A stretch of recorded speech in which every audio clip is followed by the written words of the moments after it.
गुरु प्यारी परम सत्कार योग सात संगत जियो। आप जी समूह सात संगत को मेरा प्यार भरा राधा स्वामी जी। प्यारे सात संगत जियो, कभी कभी एक ही वचन ऐसा लगता है जैसे कोई भीतर से झकझोर गया हो, जैसे आत्मा को उसका घर याद आ गया हो, जैसे किसी ने धीरे से कंधा छूकर कहा हो, अब बहुत भटक लिया, लौट चल प्यारे लौट चल। पर कौन सा ऐसा दिन होगा, कौन सा वचन वह चमत्कार करेगा, ये हमें नहीं पता। पर यह तय है, अगर रोज रोज रोज रोज रोज रोज सत्संग में बैठोगे, रोज रोज, तो एक दिन वो बात जरूर मिलेगी जो जिंदगी को दो हिस्सों में बांट देगी। सत्संग की ठोकर जरूरी क्यों है? क्योंकि ये मन बड़ा घमंडी है। हर रोज इसे याद दिलाना पड़ता है कि तू कुछ भी नहीं है, जो कुछ भी है मालिक है। इसलिए गुरु बार बार समझाते हैं कि रोजाना सत्संग सुनो, रोजाना सेवा करो, रोजाना भजन सिमरन में बैठो। ना जाने कौन सा ऐसा वक्त हो जो मालिक की तरफ हमें ले जाए। समझो, जैसे किसी चीज के ऊपर पड़ी हुई धूल हमें साफ करनी पड़ती है और उसकी चमक बाद में दिखाई देती है, वैसे ही मन पर जमा अहंकार, कामना, डर हर दिन सत्संग से धोने पड़ते हैं। गुरु का वचन ही असली साबुन है जो आत्मा को चमका सकता है, और कोई भी साबुन नहीं है। कभी कभी ऐसा होता है, कोई और बोल रहा होता है पर बात तुम्हारे लिए होती है। कोई और रो रहा होता है पर दर्द तुम्हारे भीतर उतर जाता है। कोई और नाम लेकर पुकारता है पर जवाब तुम्हारी आत्मा देती है। ऐसे अनुभव सत्संग में ही होते हैं, जहां बोलने वाला गुरु है और सुनने वाला वो मैं नहीं, वो भीतर का आत्मा रूप होता है, भीतर का। इसलिए भाई, अगर आप चाहते हैं कि जीवन में कुछ असली हो, तो रोज आकर सुन ले गुरु के वचन। रोजाना सत्संग सुने। कोई ना कोई बात, कोई ना कोई ठोकर, कोई ना कोई पल आपको आपकी सच्चाई से मिला देगा। और जब आप अपने आप से मिल जाएंगे, तब ना फिर भटकाव रहेगा, ना डर, ना शिकायत रहेगी, ना अपेक्षा। बस एक शांत मौन रहेगा जिसमें सिर्फ वो होगा। क्योंकि पता नहीं अंतर में कौन सा वचन गुरु का लग जाए और ये रूह उस मार्ग की ओर लग जाए। इसीलिए गुरु रामदास जी महाराज जी की वाणी है, उसमें आप जी फरमाते हैं, अंतर प्यास उठी प्रभ केरी, सुन गुर वचन मन तीर लगया, मन की बिरथा मन ही जाने, अवर को जाने पीर परया। श्री गुरु रामदास जी महाराज फरमाते हैं कि मेरे मन में परमात्मा से मिलने की प्यास उठी तो मैंने उजाड़ों पहाड़ों में ढूंढा, तीर्थों मूर्तियों में ढूंढा, लेकिन परमेश्वर वो सतगुर प्यारा ना मिला। आखिर जब ढूंढते ढूंढते गुरु की शरण में गए तो उन्होंने कहा, परमात्मा बाहर नहीं मिलता, वह तेरे अंदर है। जब जय सुना कि परमात्मा मेरे अंदर है, तो यह वचन मेरे अंदर तीर की तरह धंस गया। मुझे महसूस हुआ कि मेरे अंदर मालिक है और मैं उससे बेखबर अनजान हूँ। जिसके अंदर वियोग का दर्द हो, वह उस दर्द को जानता है, दूसरे को उसकी कोई खबर नहीं। अब प्रश्न उठता है कि अगर प्रभु जो परमात्मा मेरे अंदर है तो मेरे अंदर उसका प्रेम क्यों नहीं है? तो आप फरमाते हैं कि प्रेम परमेश्वर प्राप्ति का साधन है। ज्यों ज्यों प्रेमी का प्रेम परिपक्व होता जाता है वह प्रीतम के अधिक से अधिक समीप होता जाता है तथा प्रीतम के पल पल के विजोग को भी सहन नहीं कर सकता। एक घड़ी न मिलते ता कलजुग होता। विरह प्रफुल्लित हो रहे प्रेम की अनूठी अवस्था है जिसमें प्रेमी प्रेम रस का रसिया बना रहता है। उससे रस का वह स्रोत दूर हटा लेना मछली से सागर, पपीहे से स्वांति बूंद, चकवी से सूर्य, चकोर से चांद छीन लेने के समान है। बिरह वह भट्टी जा कुठाली है जिसमें सच्चे प्रेम की गड़त गड़ी जाती है। प्रेम को प्रीतम की कीमत, आवश्यकता, महानता विरह में मालूम होती है। प्रीतम के विजोग की अकथ वेदना, अपार पीड़ा, हृदय की हूक, मन की कसक वह तपिश पैदा करती है जो विषय वासना, आशा, तृष्णा तथा हौमे को प्रीतम के वियोग की अकथ वेदना, अपार पीड़ा, हृदय की हूक, मन की कसक वह तपिश पैदा करती है जो विषय वासना, आशा, तृष्णा तथा हौमे की सब मैलों को जलाकर हृदय को प्रीतम के निवास के जोग बना देती है। विरह सच्चे विराग, सच्चे त्याग को जन्म देता है। इस वेदना में भारी रहस्य है। फरीद साहब कहते हैं, जिस हृदय में विरह का सुल्तानी भाव उत्पन्न नहीं होता वह तन शमशान भूमि के समान है। गुरु साहब कहते हैं, सतियां वह नहीं हैं जो चिता पर जलती हैं, बल्कि वास्तविक सतियां वह हैं जो प्रियतम का पल भर का विजोग भी सहन नहीं कर सकती। वे विरह की पीड़ा मात्र से ही प्राण देती हैं। उनके पास चिता तक पहुंचने का समय नहीं होता। विरह सच्चे प्रेम की निशानी भी है तथा सच्चे प्रेम की टकसाल भी है। यह प्रीत को प्रकट भी करता है तथा परिपक्व भी करता है। यह प्रियतम की खींच को इस प्रकार बढ़ा देता है कि प्रियतम ही प्राणों का आधार बन जाता है तथा प्रेमी को स्वयं की कोई सुध-बुध नहीं रहती। यह वेदना भी अनूठे रस से भरी होती है। और यहीं पर सवाल होता है वैराग का। वैराग का अर्थ है राग के बिना। माया के पदार्थों की लालसा जहाँ इच्छा को राग कहते हैं।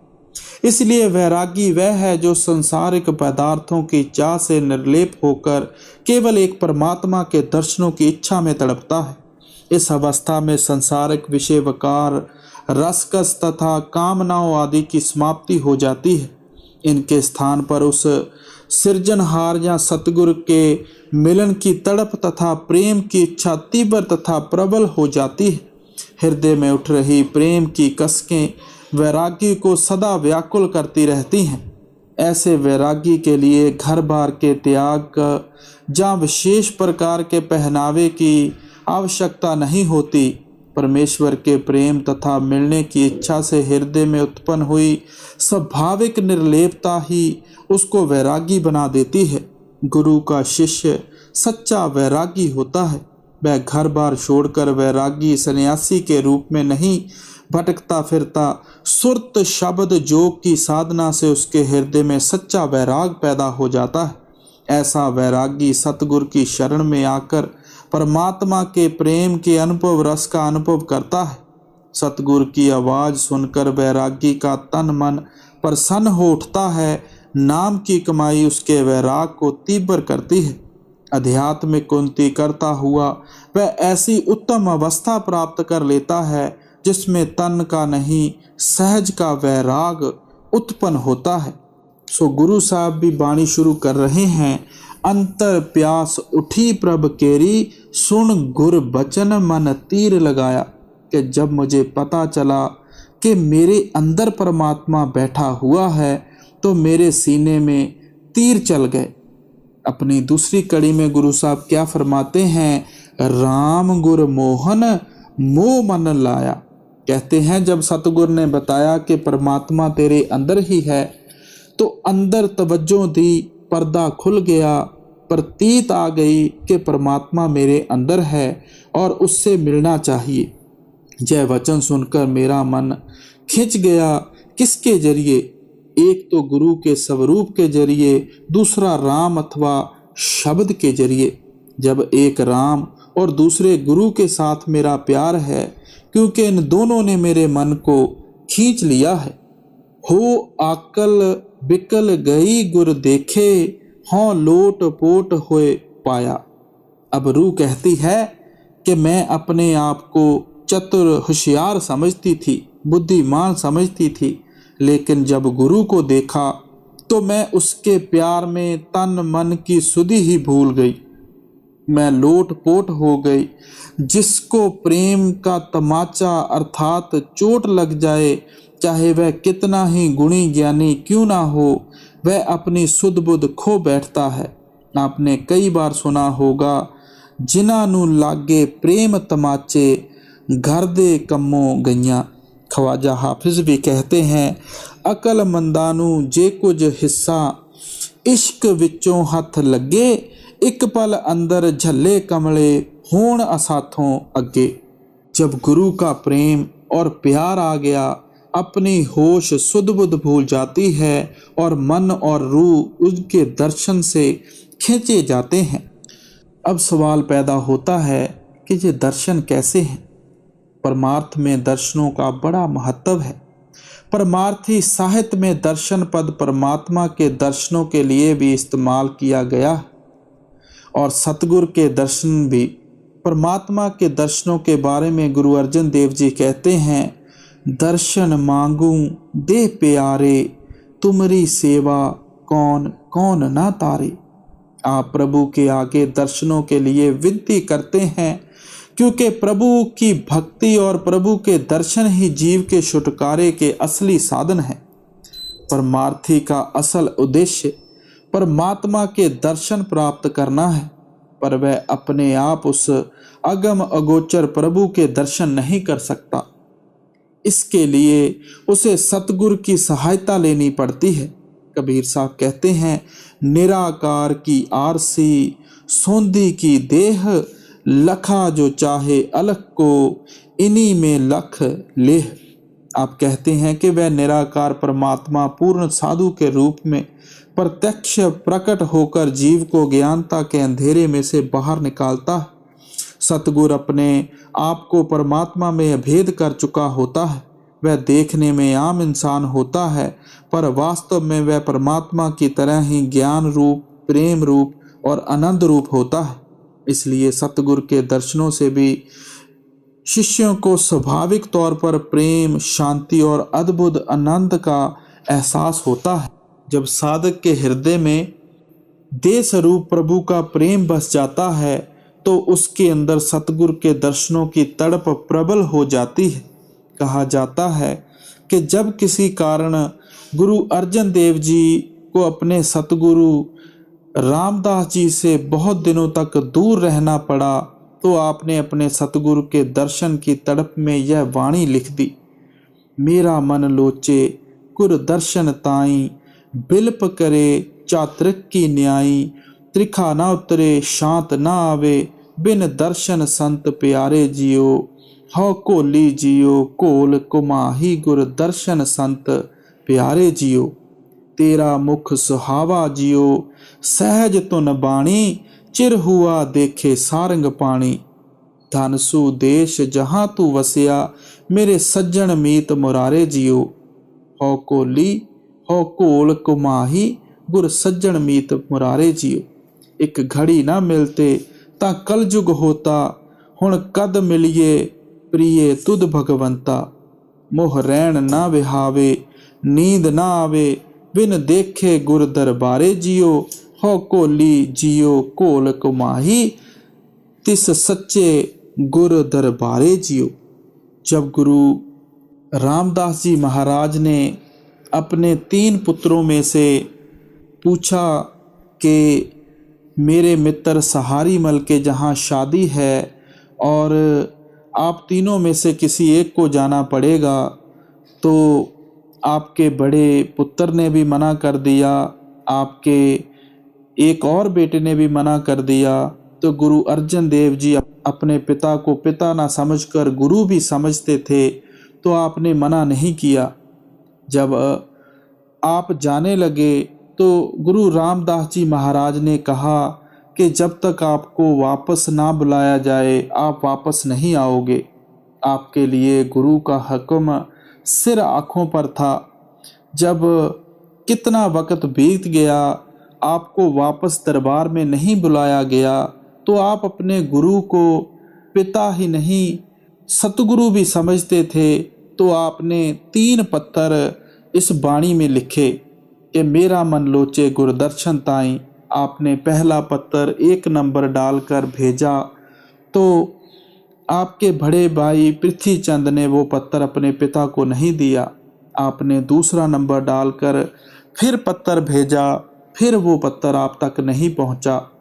फिर आपने 3 नंबर डालकर फिर किसी को भेजा कि ये पत्थर मेरे सतगुरु रामदास जी महाराज को देना। जब आपने नंबर पढ़ा कि नंबर 3 लिखा है, तो आपको पता चल गया कि मेरे प्यारे ने पहले भी 2 पत्थर लिखे हैं, पर किसी कारणवश वो मेरे तक नहीं पहुँचे। तो आपने दरबार में ही उन पत्थरों का पता लगा लिया। जब गुरु अर्जन देव जी को वापस बुलाया गया तो उन्होंने दर्शन किए, तो फिर उन्होंने इस बाणी को पूरा किया। हुण कद मिलिए प्रिय तुद भगवंता, मोहे रैन ना विहावे नींद ना आवे, बिन देखे गुर दरबारे जियो, हो कोली जियो कोल कुमाही, ते सच्चे गुर दरबारे जियो। आप कहते हैं कि हे सतगुरु, तेरे विजोग में मैं पपीहे की तरह विलाप कर रहा हूँ। तेरे विजोग में मन की प्यास नहीं बुझती। तेरा सुंदर सुहावना स्वरूप और तेरी मधुर वाणी बार बार याद आ रही है। तू ही मेरा सच्चा मित्र है, तू ही मेरा प्रभु है। मेरे लिए तेरी पल भर की जुदाई कलयुग के समान है। मुझे ना दिन को चैन है, ना रात को नींद है। मैं तेरे दर्शनों के लिए तड़प रहा हूँ। अब जब सतगुर के दर्शन हो गए तो फिर आपने अपनी बाणी पूरी की और फरमाया, भाग हुआ गुर संत मिलाया, प्रभ अविनाशी घर में पाया, सेवा करी पल चसा ना विछड़ा, जन नानक दास तुम्हारे जियो, हो घोली जियो खोल घुमाही, जन नानक दास तुम्हारे जियो। आप कहते हैं कि मेरा परम सौभाग्य है कि मुझे सतगुर के दर्शन हो गए। अब मैं पल भर के लिए भी सतगुर से जुदा नहीं होना चाहता। स्वामी जी महाराज अपने शब्द गुरु के दर्शन कारने हम आए अब दूर से में इशारा करते हैं कि सतगुर के प्यारे शिष्य दूर दूर से उसके दर्शनों के लिए आते हैं, क्योंकि उन्हें इन दर्शनों से अपार आनंद मिलता है और उनके अंदर झूठी दुनिया के झूठे मोह की जगह सच्चे प्रभु का सच्चा प्रेम जागृत होता है। सतगुर के दर्शन कोरा दिखावा, खाना पूर्ति या रस्म नहीं है। जितनी प्रबल हृदय में दर्शनों की तड़प होती है, उतना अधिक दर्शनों से लाभ प्राप्त होता है। सच्चे दर्शन वह हैं जिसमें शिष्य विवश होकर खुद ब खुद सतगुर की ओर खिंचा चला जाता है और उसे अपनी सुध बुध नहीं रहती। जब ध्यान हर तरफ से निकलकर केवल सतगुर पर केंद्रित हो जाता है तो इससे शांति मिलती है। आत्मा का झुकाव अंदर की ओर होता है और परमार्थ में तरक्की भी होती है।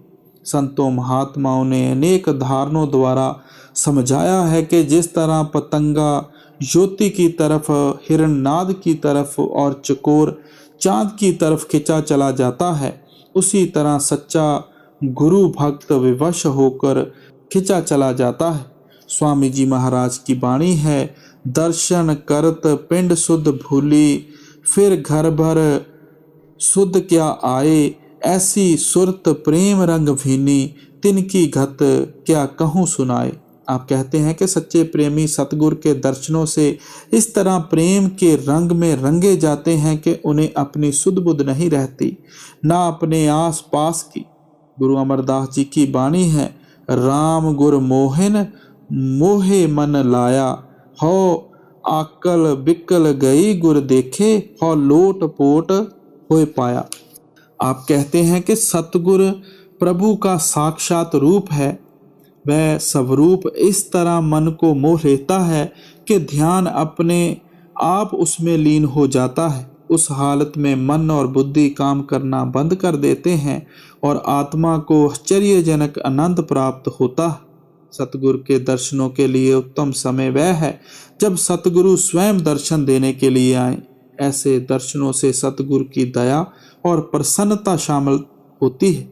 सतगुरु के पीछे दौड़कर आगे हो कर दर्शन करने की कोशिश करना सच्चे परमार्थी को शोभा नहीं देता। स्वामी जी महाराज कहते हैं, प्रेमी सुनो प्रेम की बात, सेवा करो प्रेम से गुरु की, और दर्शन पर बल बल जात। आप उपदेश देते हैं कि सतगुरु के दिए हुए नाम का प्रेम पूर्वक अभ्यास करो, और जब सतगुरु के दर्शनों का सौभाग्य प्राप्त हो तो इस तरह दर्शनों में लीन हो जाओ कि अपनी सुध बुध ही ना रहे। जितना अधिक सतगुरु के बताए हुए नाम का सिमरन करते हैं, मन में सतगुरु और उसके दर्शनों के प्रति उतनी प्रीत बढ़ती है, और जितने अधिक प्रेम से दर्शन करते हैं उतना मन में भजन सिमरन का प्रबल शौक पैदा होता है। सतगुरु के दर्शनों से लाभ उठाकर भजन और सिमरन को अधिक से अधिक समय देना चाहिए। संत मत में सतगुरु के दर्शनों के साथ साथ सतगुरु की दृष्टि का भी बहुत महत्व है।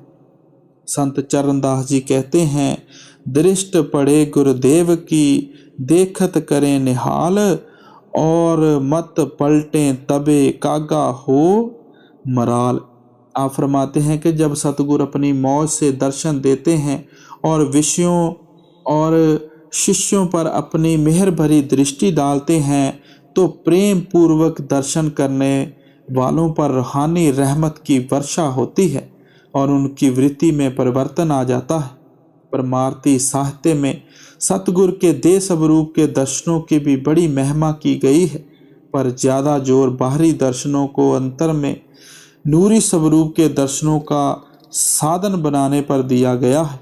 स्वामी जी महाराज अपने शब्द गुरु मोहे अपना रूप दिखाओ में इशारा करते हैं कि सतगुरु के बाहरी स्वरूप के दर्शन भी धन्य हैं, क्योंकि इस स्वरूप द्वारा शिष्य को नाम का भेद प्राप्त होता है।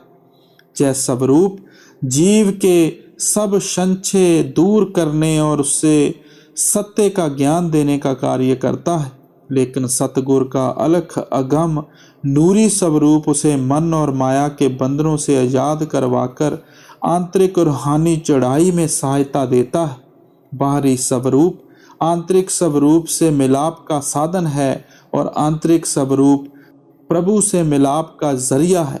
हो निरखत फिरो सब देश दिसंतर, मैं प्रभ देख ना को बहुत मन चाया। जब जब आंख उठाकर सारे जगत की ओर देखते हैं तो स्वाय प्रीतम के और कोई अच्छा नहीं लगता, किसी दूसरे की ओर ध्यान नहीं जाता। मन तन खाट देओ गुर आगे, जिन हर प्रभ मार्ग पंथ दिखाया। अब कहते हैं, हमें कुल मालिक प्रति प्रभु किसकी कृपा से मिला? गुरु की कृपा से। गुरु ने रास्ता बताया, हमने कमाई की, अंदर ही पति परमेश्वर मिल गया। इसलिए जितनी महत्ता गुरु की है, जितना शुक्राना करना है गुरु का ही करना है। हम गुरु पर तन मन से कुर्बान हैं। कोई आण संदेशा दे प्रभ केरा, रिद अंतर मन तन मीठ लगाया। क्योंकि गुरु मेरे प्यारे प्रभु के देश जाता है, उसका संदेश लाकर देता है, उसका प्यारा है, इसलिए गुरु मुझे अति प्यारा लगता है, क्योंकि वह प्यारे का भी प्यारा है। भाव यह है कि मुझे प्रभु प्यारा है और जिसके जरिए प्रभु मिले वह भी प्यारा है। मस्तक काट देओ चरण ताले, जो हर प्रभु मेले मेल मिलाया। कहते हैं, अगर गुरु हमारे घर आए तो उसके बैठने के लिए क्या दें? सर काट कर उसके लिए चौकी बना दें, क्योंकि उसने मुझे प्रभु के साथ मिला दिया है, मेरी रूह को सुहागिन कर दिया है। चल चल सखी, हम प्रभु पार बोधे, गुण कामण कर हर प्रभु लिया। अब कहते हैं कि हे सखियों, चलो हम प्रभु के साथ प्यार करें। कौन सा रिश्ता जोड़कर, क्या पिता का, भाई का? दुनिया में सबसे बढ़कर प्यार का रिश्ता स्त्री और पति का है, इसलिए हम उसको तो बनाए पति और आप बने स्त्रियां। जिन कर्मों से पति खुश होता है, नेक स्त्री उन्हीं कर्मों को धारण करती है। इसी तरह हम भी वही कार्य करें जिससे अकाल पुरुष पति हमारी आत्मा पर प्रसन्न हो जाए। भगत वत्सल उआ को नाम कहियत है, शरण प्रभ तिस पाछे पाया। आम ख्याल है कि प्रभु भक्तों के वश में होता है। सतगुरु प्रभु का भक्त है। हमें चाहिए कि सतगुरु के साथ चलकर प्रभु की शरण ले लेवें। बात तो केवल इतनी ही है। खिमा सिगार करें प्रभ खुशिया, मन दीपक गुरु ज्ञान बल लाया। अब कहते हैं कि पत्नी जब पति से मिलने जाती है तो वस्त्र आभूषण पहनती है, श्रृंगार करती है। अगर आत्मा प्रभु की पत्नी बनकर उसके पास जाए तो क्या श्रृंगार करना चाहिए? क्षमा, धैर्य, विवेक और विराग का। फिर कहते हैं कि दुनिया में बहुत साफ कमरा चाहिए, दिया बत्ती चाहिए। यहाँ कौन से दिए बत्ती और कमरे की जरूरत है? निर्मल हृदय साफ कमरा है, मन व चित्त का दिया और नाम की बत्ती की ज्योत है। अर्थात नाम की ज्योत जगाओ तो प्रभु मिलता है। अगर सच्चा हृदय, सच्चा प्रेम, सच्ची इच्छा लेकर अंदर जाओ तो वह पर्दा दरवाजा खुलता है, नहीं तो नहीं। अगर बगले वाली भक्ति लेकर अंदर जाएं तो वह दरवाजा क्यों खोले? वह कोई नादान बच्चा नहीं है। रस रस भोग करे प्रभ मेरा, हम तिस आगे जियो कट कट पाया। स्त्री पति तो भोग करते हैं, लेकिन वहां आत्मा और काल पुरुष के बीच कैसे भोग का भाव है? कहते हैं बूंद और समुंदर का मिलाप। आत्मा का परमात्मा में लीन हो जाना यह भोग है। दुनिया के भोगों का नतीजा तो दुख है, लेकिन इस भोग से आत्मा को ऐसी शांति मिलती है जिसका वर्णन ही नहीं किया जा सकता। एक महात्मा कहता है, गई पुतली लूण की, था सिंध की लेन, अनाथ आप पानी भई, उल्ट कहे को बैन। नमक की पुतली समुंदर की गहराई का पता लेने समुंदर में गई, वह आप ही पानी बन गई, अब था क्या लें। इसी प्रकार हमारी आत्मा परमात्मा से मिलकर परमात्मा का रूप हो गई। हर हर हार कंठ है, बनिया मन मोती, चूर वड गहन गहनाया। हमारे और परमेश्वर के बीच अगर कोई पर्दा है तो आप फरमाते हैं मन का। जितने देश हैं, खंड ब्रह्मांड हैं, ब्रह्मा पार ब्रह्मा, ईश्वर परमेश्वर हैं, मनुष्य के अंदर है। अगर कोई डॉक्टर यह कहे कि मैंने कितने ही मुर्दे चीरे, अंदर से खंड ब्रह्मांड तो कुछ नहीं मिला, ना ईश्वर परमेश्वर मिला, ना सचखंड देखा, डॉक्टर ठीक कहता है। लेकिन ये पर्दे, ये पदार्थ शरीर का हिस्सा नहीं, बल्कि मन के पर्दे के पीछे हैं। इन सबको मन छिपाकर बैठा है। अगर मन का पर्दा उठा दें तो ईश्वर परमेश्वर खंड ब्रह्मांड साक्षात प्रकट हो जाएं। कहते हैं जब आत्मा अंदर गई, परमात्मा के दर्शन हुए, उनके गले का हार हो गई। और मन का क्या हाल हुआ? हार में जुगनी होती है, जिसे अनाम मोती भी कहते हैं। सो मन को ऐसा मोती बनाकर हार में परोया गया, अर्थात मन चूर चूर हो गया। जो हमें बाहर लिए फिरता था वह वश में आ गया। जहाँ यह कह दें कि जो मन मालिक से मिलने से रोकता था वह आप उसका आशिक हो गया। हर हर श्रद्धा सेज विषाई, प्रभ छोड़ न सके बहुत मन भाया। फिर पति से मिलने के लिए सेज चाहिए। वहाँ सेज किस चीज़ की है? सच्चे प्रेम, सच्चे विश्वास, सच्चे इश्क की। कहते हैं अब मुझे पति मिल गया, वह मुझे छोड़ना नहीं चाहता। मन और आत्मा दोनों परमात्मा के आशिक हो गए, जन्म मरण समाप्त हो गया। कहें प्रभु अवर अवर किश कीजे, सब बाद सिगार फोकट फोकट आया। अब कहते हैं मेरी क्या हालत है जो प्रभु कहता है कि मैं करती हूँ। अगर प्रभु पति कुछ भी और कहे, आत्मा कुछ और करे, तो उस आत्मा रूपी स्त्री को लानत है। अगर प्रभु जो कुछ कहे हम वही करें, तब समझो प्रभु हमारी आत्मा से प्रसन्न है। जो प्रभु के हुक्म के खिलाफ मन के हुक्म में चलते हैं, उनको दरवाज़ा नहीं मिलता, ना ही वो दरवाज़ा खोलता है। उस रूह रूपी स्त्री का सारा हार श्रृंगार कर्म कांड बेकार जाता है। कियो सिगार मिलन के ताई, प्रभ लियो सुहागण थूक मुख पाया। अब कहते हैं हिंदू, मुसलमान, सिखों, ईसाइयों मतलब के सारे संसार की रूहें चाहती हैं कि प्रभु मिल जाए और उससे मिलने का प्रयत्न भी करती हैं। कोई पहाड़ों पर बर्फों में बैठा है, कोई तीर्थों में, कोई मंदिरों में, कोई उजाड़ों में बैठा है। जिस तरह अगर कोई स्त्री हार श्रृंगार करके पति से मिलने जाए, पति दरवाज़ा ना खोले, तो उस स्त्री के लिए शर्म की बात है। इसलिए जितना कर्म कांड है यह हार श्रृंगार है। अगर कर्म कांड ही करते रहे, प्रभु के दर्शन ना किए, तो उसके लिए दुनिया में आना बेकार है, उसका जन्म व्यर्थ है। हम चेरी तू अगम गुसाई, क्या हम करें तेरे वस पाया।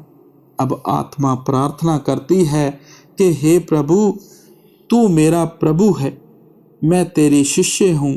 जो तू हुक्म देगा, जो तेरी मौज होगी, मैं वही करूँगी।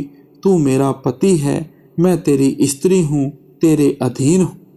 दया दीन करूँ रख लेवे, नानक हर गुण शरण समाया। अब गुरु साहब आखिर में समझाते हैं कि पपीहे के सामने पानी के दरिया, समुंदर या तालाब भरे पड़े हों, तो भी वह उनकी तरफ नहीं देखता। सतगुरु की शरण प्राप्त कर चुके शिष्य का ध्यान सिवाय सतगुरु के किसी दूसरी तरफ नहीं जाना चाहिए। इसी भाव को कबीर साहब इस तरह प्रकट करते हैं। पपीहा का पन देख कर धीरज रहे न रंच, मरते दम जल में पड़ा तो ना बोरी चंच। आप इशारा करते हैं कि स्वाति बूंद के लिए तड़पता पपीहा दरिया में गिर के मर गया, मगर उसने दरिया का पानी पीने के लिए चोंच ना खोली। शरण लेने वाले शिष्य को यह दृढ़ संकल्प धारण करना चाहिए कि उसे बिना सतगुरु के ना कोई दूसरा स्वीकार है, ना ही किसी दूसरे की बताई हुई किसी युक्ति की दरकार है। सच्ची शरण यह है कि शिष्य के हृदय में यह पूर्ण विश्वास हो कि सतगुरु प्रभु का रूप है और सतगुरु की रजा प्रभु की रजा है। जिस शिष्य ने हृदय में स्वप्न में भी सतगुरु के प्रभु रूप होने में संदेह पैदा ना हो, केवल उसी की शरण सच्ची है। वह बहुत कठिन कार्य है, यह बहुत दुर्गम घाटी है। सतगुरु के उपदेश अनुसार भजन सिमरन करके आत्मा को आँखों के पीछे और मध्य में एकाग्र करने का यत्न करना सच्ची शरण प्राप्त करने का सुगम मार्ग है।